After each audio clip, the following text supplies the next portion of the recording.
Hi guys, my name is Christine and I'm a dating, relationship and personal development coach. And today I'm talking about never ignore red flags. So this is some dating advice, right? If you take with you when you go out on dates, so that you can filter through the good eggs and the bad eggs. So what do I personally believe is a red flag? Okay, because red flags are going to be sometimes different for other people. Obviously, there are like those universal red flags, like if you feel like someone's a psycho, right? But sometimes there are things in there when you go out on a date that are just simple deal breakers for you, right? For example, a deal breaker for me when I was out dating was, oh, I don't want to date someone that's a smoker. I don't want to date anyone that smokes. I don't want to be in a relationship with someone that smokes, because I have been in a relationship with people that have smoked before, and I didn't like it, basically. But that's a deal breaker for me. You might be a smoker. That might be something that you don't mind, right? If you date another person that smokes, okay? But it's a deal breaker for me. So for me, smoking is a red flag, okay? So red flags, I wrote a little quote here and it says, red flags, patterns of behavior that you know will upset you or hurt you. So when you're on a date and you're finding out who this person is and you're asking questions about their life and they say something to you about who they are, or they could be telling a story, or you could see something that they're doing, a behavior that if this continues and they do this, it's going to hurt you or upset you and you're not going to be very happy in the relationship. So, an example. When I started dating my first girlfriend when I was about 20 something, early 20s, she said to me about a month after dating, what would you do if I cheated on you? Okay. Even then, alarm bells were ringing because firstly, I remember that memory. So obviously something did strike a chord with me when she asked me that. It wasn't like a flippant thing. It got me kind of confused, but I ignored it. I ignored the red flag.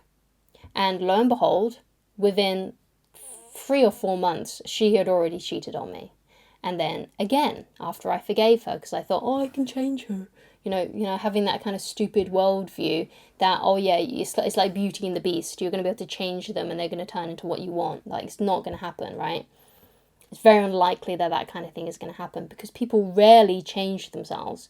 You, on the other hand, are watching a self-help sort of video. You're looking for dating advice, right? So therefore, you're not that kind of person. You're probably someone who is willing to adapt, to change their approach, which is very, very admirable.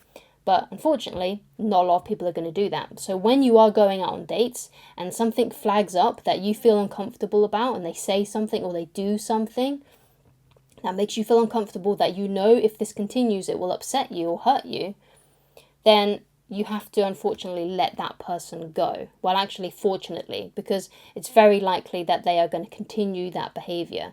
So when you're out on a date and you see these things happening, then okay, this one's not it.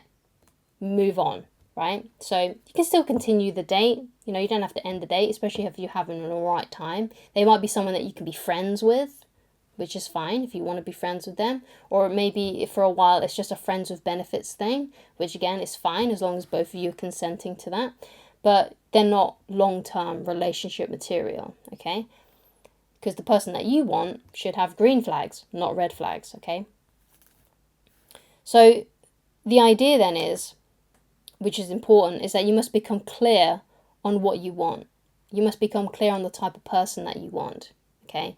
So you got to create a list for yourself, basically, of the things that you don't want and also the things that you do want. So, for example, maybe you are like me and you want someone who doesn't smoke. You want someone that is monogamous and values monogamy, right? So that's what you got to have on your list. You got to have stuff like that. And it could be, I don't want to have kids. So write on your list, I don't want to have kids, or I do want kids, and you write that on your list, and you're looking for someone who does want kids. I want to get married. Look for someone who wants to get married. Another thing is, I want to be with someone who, is healthy. Someone who doesn't smoke. So write that on your list. You've got to write down basically, if you could have it any way that you want it. Like if you could, like go on Amazon and pick yourself the perfect boyfriend or girlfriend, what would they be? Like if you could get everything that you wanted, right? Everything, right? And they had everything that you wanted, and they also didn't have any of the red flags that would put you off. And then what you do is you remind yourself of that list before you go on a date. You don't have to take it with you if you're worried that they're going to spot it, but you write a list basically of what you want. And when you go out on dates, you are very, in the forefront of your mind, you are very aware of your list, right? Of what you're looking for and what you're not looking for. And if this person displays any of the red flags, you know that, this will probably be your one and only date with them, okay?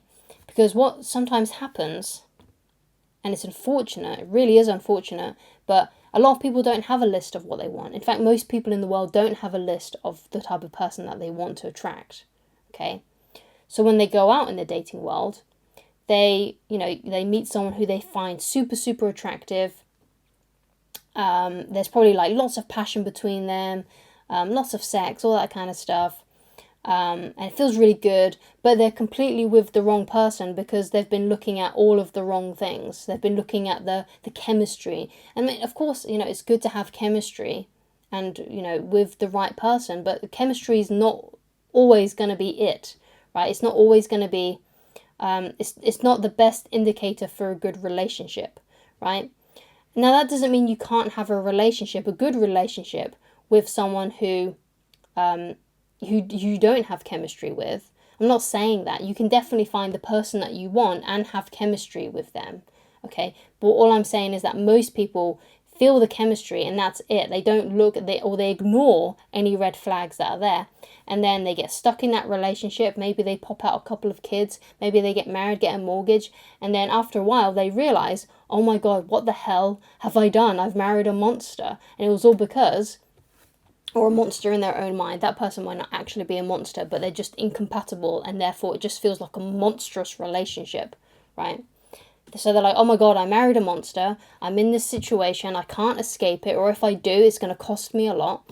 And that's why you see so many divorces. It's mostly because they just married the wrong person. And they got into that relationship for the wrong reasons. Like, oh my God, they were so amazing. We had such good chemistry. The sex was great. But that's all that they were looking at because that's what was consuming them. And they didn't become clear on what they wanted. And because they wasn't clear on what they wanted and wasn't looking out for the red flags, they was only getting, I don't know, going goo-goo over them, gaga over them or whatever. That's what happened. That's what controlled the relationship. That's what controlled their emotions. It was all because of what they were seeing and what they were feeling. They weren't being skeptical, right? And that's why you see a lot of divorces. At least that's what I think anyway, I think most of the time you get into a relationship with the wrong person, okay?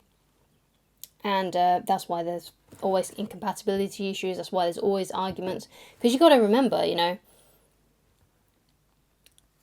when you are with someone, you got to realize that I could be with this person for the rest of my life, right? And if you don't enjoy their company, like let's say you don't have anything in common, you don't like to do things together, if you have kids, then that's good for you. But when the kids are gone, it's just going to be you two left. So you got to make sure that you enjoy the company of the person that you're with, okay?